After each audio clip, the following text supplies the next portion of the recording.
Olá, crianças do 5º ano, a nossa aula de História.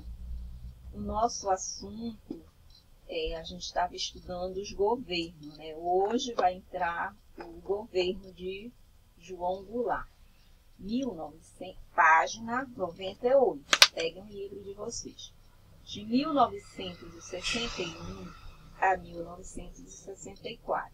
Após a renúncia daquele presidente que a gente estudou, Jânio Quadros, o vice-presidente João Goulart, conhecido como Jango, assumiu o governo. Ele governou de 1961 até 1964. Jânio propunha mudanças econômicas para o Brasil, como alteração na cobrança de impostos, reforma tributária e a redistribuição de terras, que é a reforma agrária. Tais medidas, que faziam parte das chamadas reformas de base, atrapalhavam os interesses dos setores ricos e poderosos. Além delas, Jango propunha uma reforma educacional a fim de combater o analfabetismo e formar mais cidadãos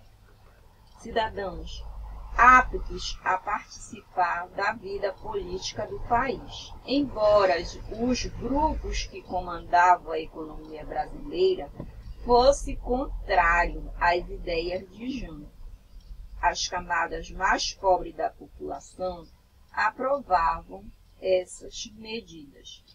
Alguns setores da sociedade brasileira temiam que as crescentes manifestações populares de apoio a Jango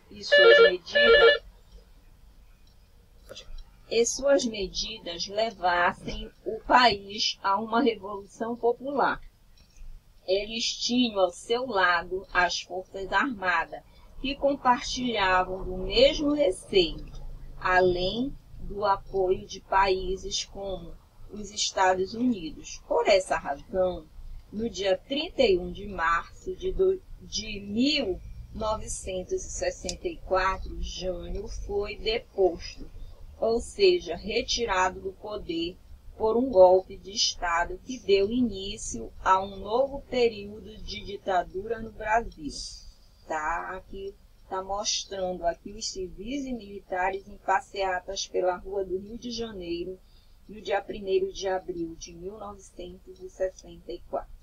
Passando para outra página, 99, um pouco mais sobre as diferenças entre parlamentarismo e presidencialismo. Nós já estudamos isso.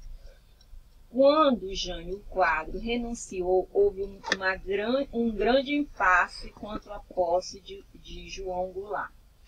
Havia forte resistência de alguns setores da sociedade à sua posse.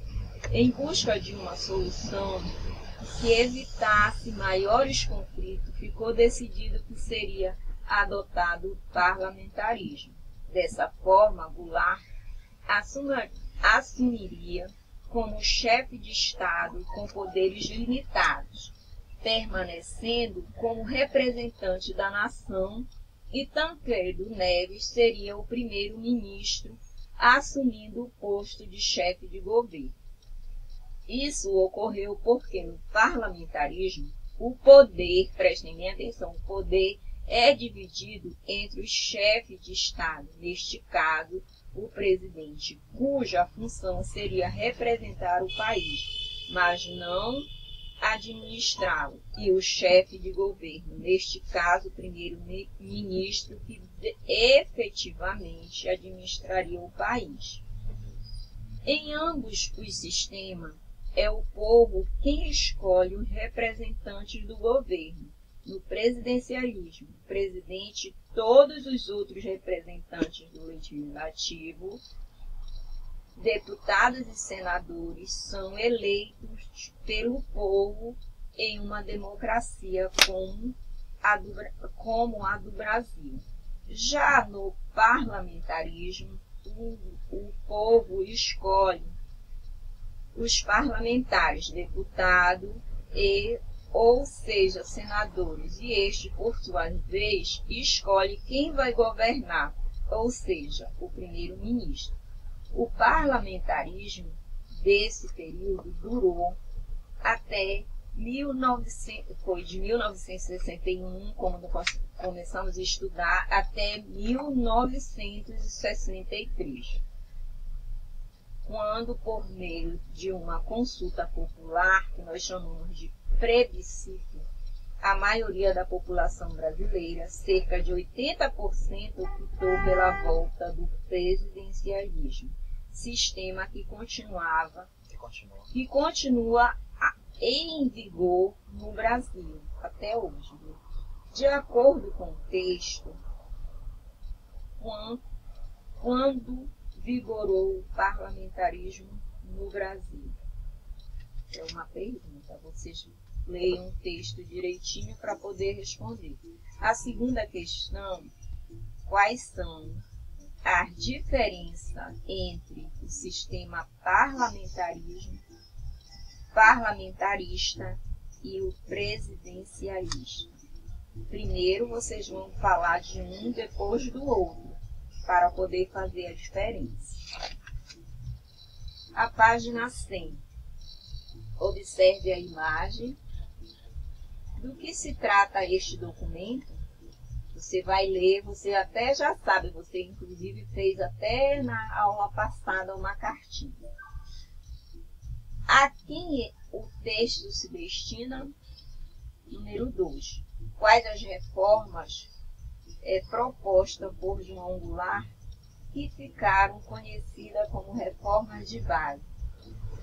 Estudem as reformas para vocês saberem. Terceiro, sobre o governo de João Goulart, pinte de verde as frases corretas e de vermelho as incorretas. Na primeira, João Goulart era apoiado por todos os setores da sociedade. E a segunda, se colocadas em prática as propostas de Jango, atrapalharia os interesses da elite brasileira.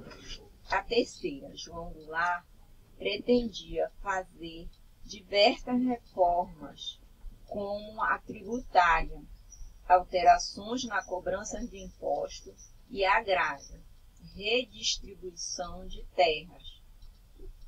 A outra, Jango não pretendia alterar a estrutura da educação brasileira.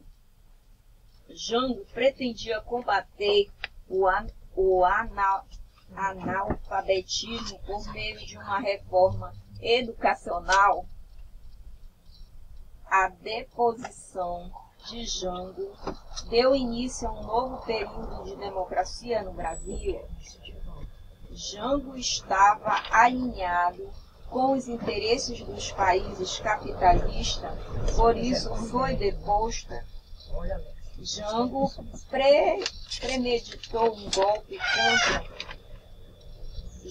premeditou um golpe contra Jânio Quadros para se tornar presidente. Escreva um pequeno texto citando as razões que levaram alguns setores da sociedade brasileira a ser a favor das reformas de base e as razões de outros setores a se